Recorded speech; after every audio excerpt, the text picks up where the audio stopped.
Welcome to this segment of Soul, Silence, and Sound. This is brought to you by BeSimply. Stars, trees, clouds, and the moon. They all have a meaning and they look just like you. Welcome to the segment of Soul, Silence, and Sound. And today we're going to dive into the sunrise and your truth. So we've been on a journey through this annual solar cycle, and it is coming to a close by Gregorian account, keeps going by Tibetan account, and a little bit further by other accounts. Either way, no matter where you are within your annual solar cycle, that is unique to you and for you to choose. So this sunrise that I speak of can be used in a metaphor in the sense of a new beginning, opportunity to welcome in and usher in the new. And this has been talked about, and also as I have shared a little bit about, there's a lot of talk around Armageddon and destruction and so forth. However, you can imagine if you get rain over a period of space in a dimensional plane of existence, that just like a relationship or something having to come to an end, a business, a life, all these things that you don't want to come to a perceptual end, that those that might be aware of those sequences of events might try to convince everyone that it'll be something else than what it is already destined to be. And when we look at cause and effect, in the present moment, you are weaving your future, not only your immediate future, but beyond into that quantum field.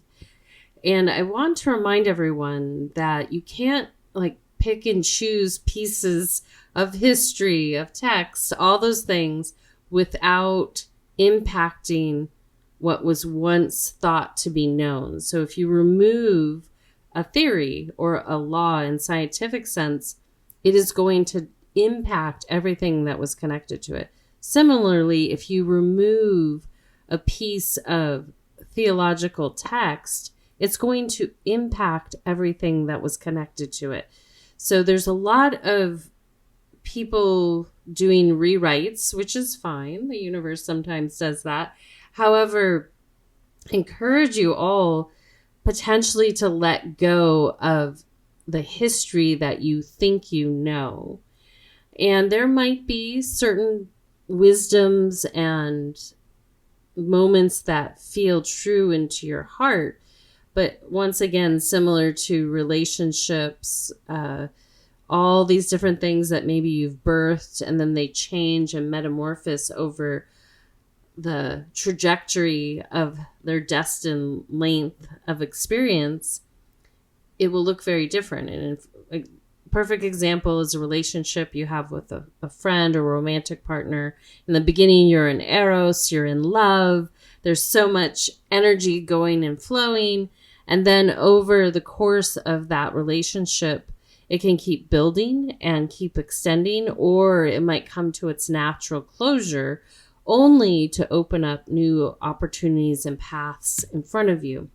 So it's similar when we look at the past, because there's a lot of rewriting going on, a lot of reveals. Oh, we kept this concealed. This is true. That isn't. This becomes very problematic very quickly.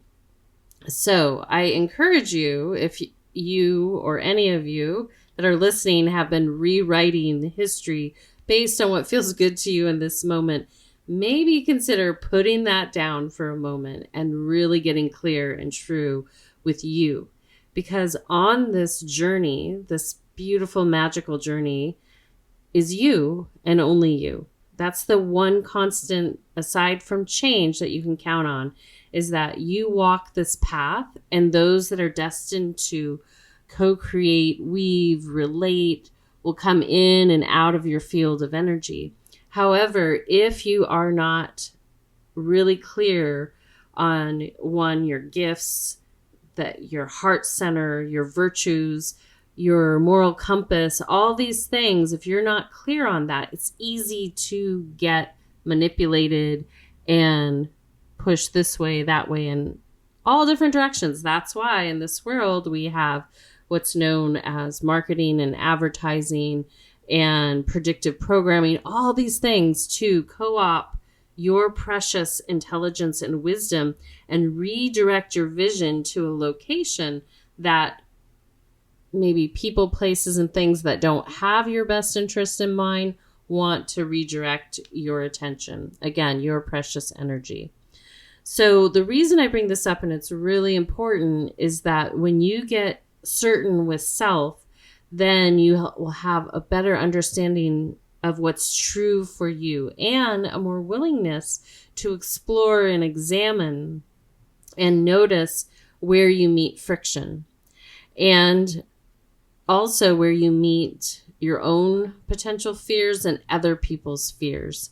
And some of this control mechanism that most of humanity, I would say all of it, all of humanity has been under, has been for a sense of control. So if we go back, as I said in the beginning, imagine this energy field that we all co-created only had so long to be in this lens, and then no matter what anyone does in the present moment, it has to go through its metamorphosis. It's destined to go through its metamorphosis. And so you can hold on and grab onto that riverbank and kick and scream and want it your way and be Veruca Salt and Willy Wonka's chocolate factory. Yet the sunrise is awaiting each and every one of you, if you so to choose, to release the riverbanks and enjoy it. Otherwise, you can continue to kick, scream, yell, and realize that the biggest gift that you can give is to let go of that which you're grasping at.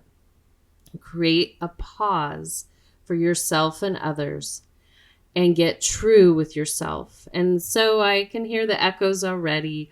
Well, what about this, all of this going on planet Earth? Well, if you understand cause and effect, you will understand that we all co-created this moment and the horrific things we all contributed to on some level, and the beautiful things we've all contributed to on some level.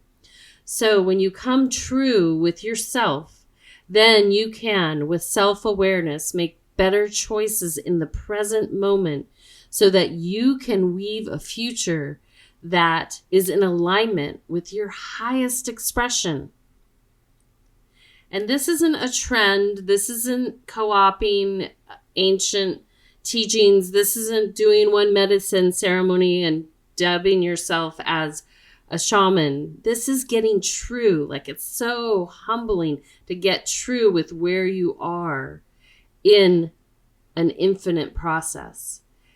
And at that point, then you can start to harness and understand who you are and what you have to offer to the set and setting that you're in. And for everyone on this planet, that's different. Some people are in tragic, horrific situations. Other people are in very blessed situations. And whatever that situation is, there's something that each and every person can do. One, to help others. Two, to reduce the imprint that you're making for the future generations so that they don't have to have these extreme polarities. And so, as I've alluded to, we are at a very interesting threshold, if you will, a doorway that we all get to walk through. And it's a clearing in a way that doesn't always appear. And so this is why some of the texts, esoteric texts, I'll call them, are alluding to horrific endings because that's what they were used to in the cycles that they had during their reign. However, that is not what is coming up, the threshold.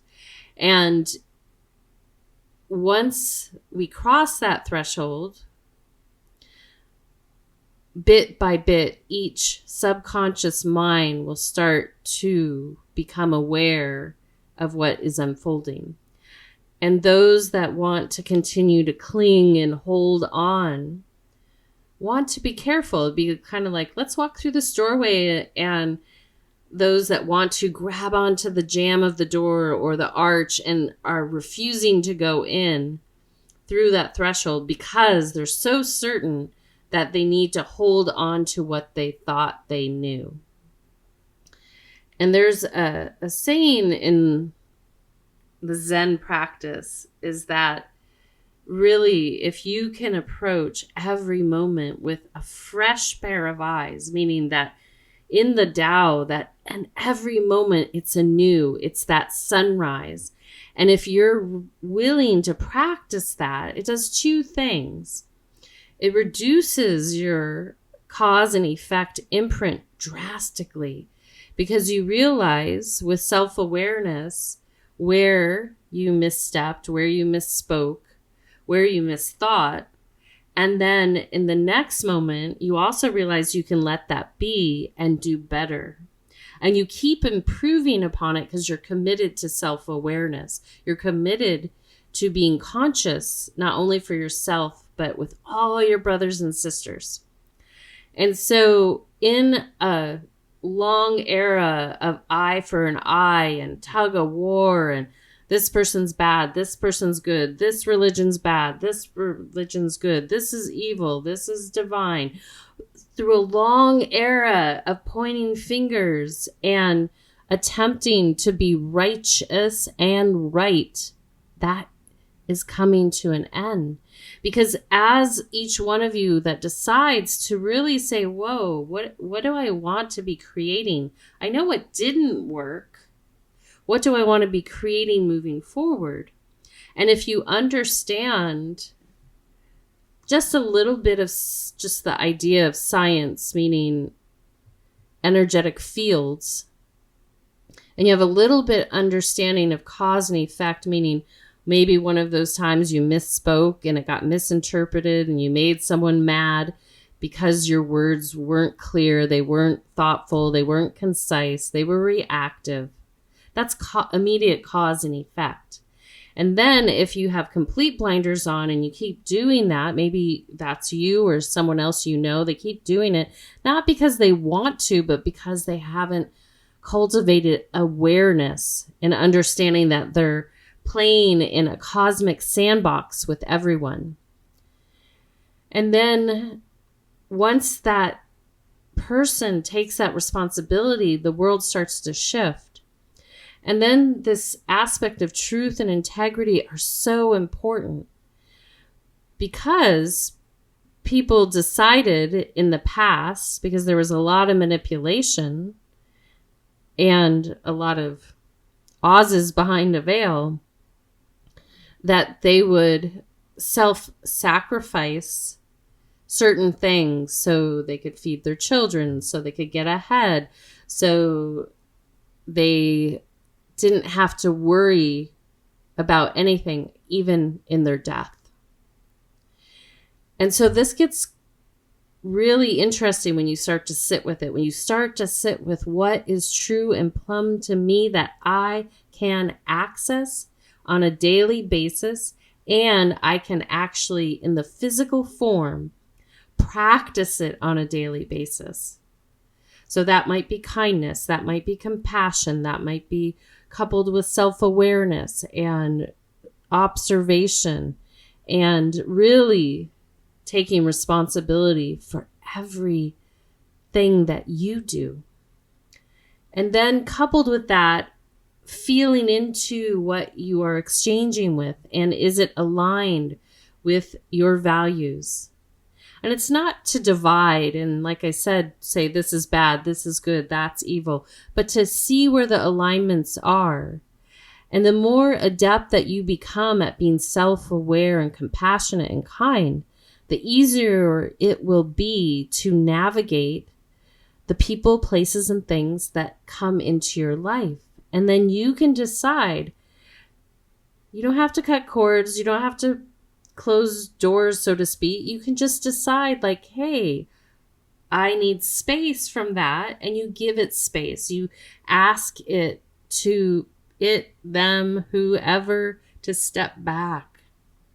And in that moment, then you can make conscious decisions, not only for yourself, but for your family, maybe your partner, your businesses or business, your occupation. And that starts to create this well society. Because bit by bit, all of these things that we push, pull, and are overwhelmed by are like the climax of this era that really has not been completely successful. I would say there's beautiful things that happen all the time, miracles that we don't know about, all these beautiful things. But by and large, it hasn't been successful because there are still people suffering unnecessarily on planet Earth. So you may say, well, what can I do about it? And this is what I'm reminding you today about, is that there is a sunrise coming in for humanity. And if you are ready and want to be flowing in that direction, it's important to really step back and get clear with yourself. Many of you have been doing this. Many of you have been purifying in your own way, getting clear. And the one aspect, once you start to understand what your truth is, this can metamorphose and transform, most certainly, because new bodies and new conditions of information will come your way. Yet there's a key here. Anything that alienates, divides, and segregates is not part of this ecosystem. This living, breathing organism is an interdependent, beautiful place that allows each and every one of you to be in harmony at a moment's notice. And if you so do choose to retain your natural state of being, which is harmony, you can do that effortlessly throughout each and every day. So simply put, in this moment, if inspired, step back, create some space, get true with you, get true with your heart, with the divine love that runs through all things. It's not separate. It's not above. It's not below. It's everywhere. And it's your choice if you want to interface with it. It will not impose itself on you. Yet you can reach out and have gratitude for it. You can feel it when it's supporting you. You can access it if you need it. You just have to ask.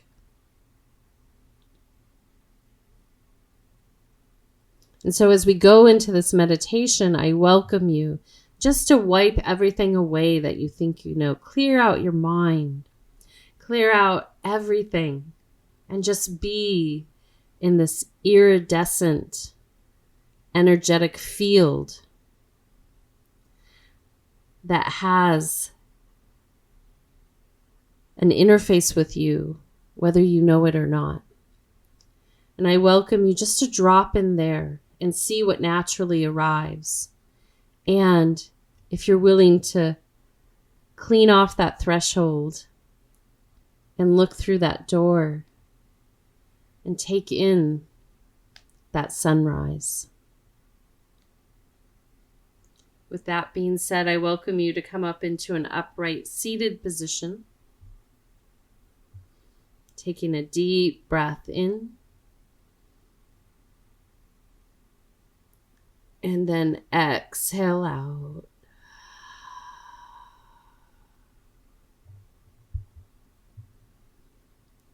Another one. Inhale.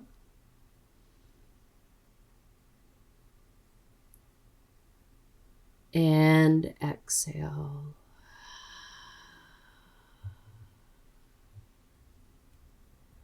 Again, inhale.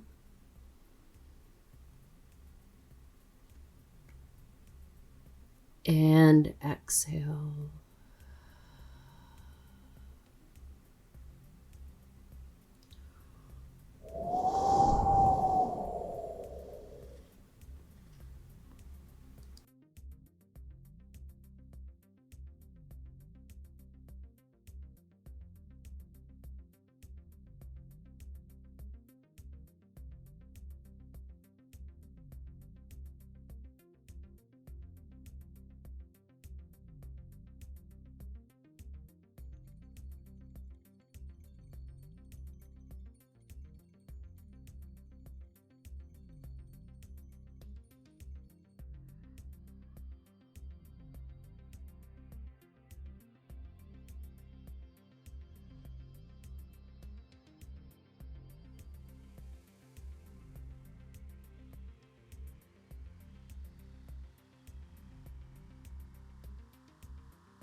Gently from there, I welcome you to gently lean back and recline or move fully into Shavasana, a prone position on your back with your palms facing upward as we transition into receiving sound.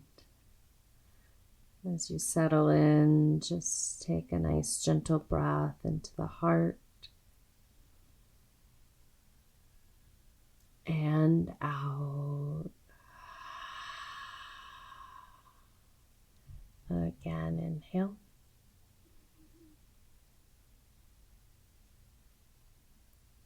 And exhale.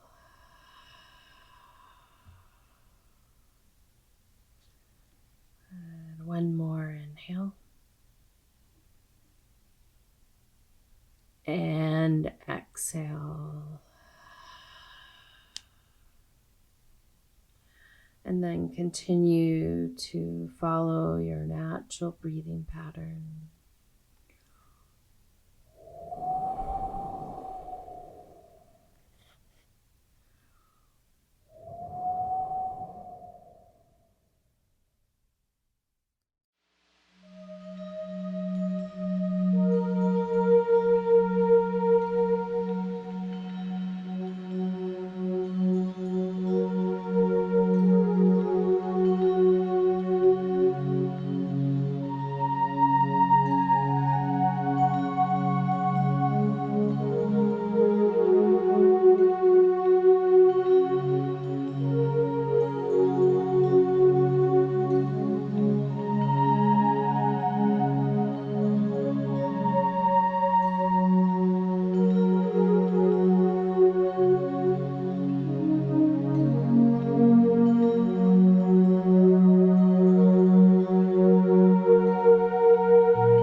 Ane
Taking a soft, gentle breath in and out of your heart center. Gently breathing in and out. Again, inhale. And exhale.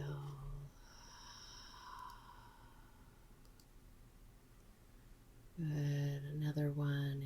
Inhale. And exhale. And as you gently breathe in and out, I welcome each and every one of you to just be where you are. And when you're ready, you can rise back up into a seated position and gently following your breath, gently breathing in and out. Again, inhale.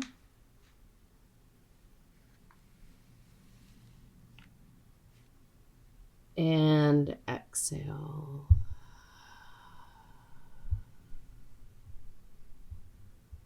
And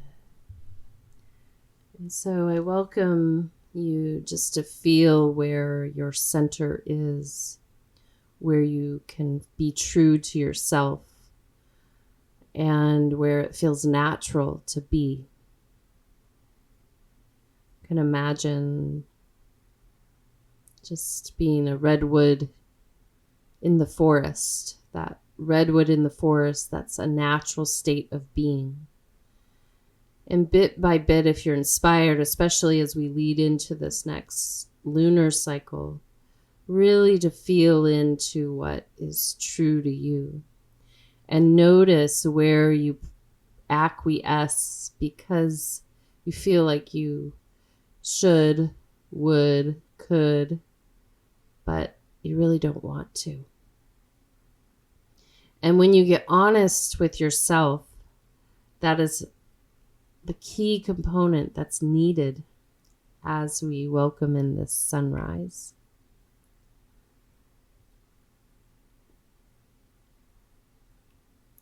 You will start to notice these new beginnings and familiar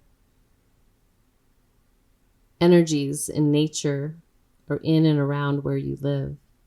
And I encourage you to look for them, ones that have held a special place in your heart.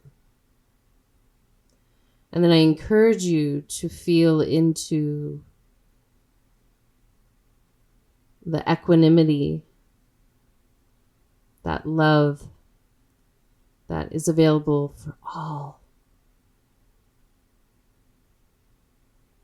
It's available to everyone, no matter where you are, what you are doing, whether you're in great fortune or you're facing adversity. That love is there for you. And if inspired, connect to it daily. It's not a grasping, it's a being. So, as we exit out, we're going to listen to Fields of Flowers with Kadri Scott. I want to thank each and every one of you for being here in this moment. And I want to thank Random Rab, Dante Marino, and Kadri Scott for contributing to this segment. As inspired, please support the arts and support those that you see around you that are in their authentic crafts. You will feel the true come through you and others in a way like you've never experienced before. Until next time, this is Suzanne signing out with a cool heart, a soft gaze,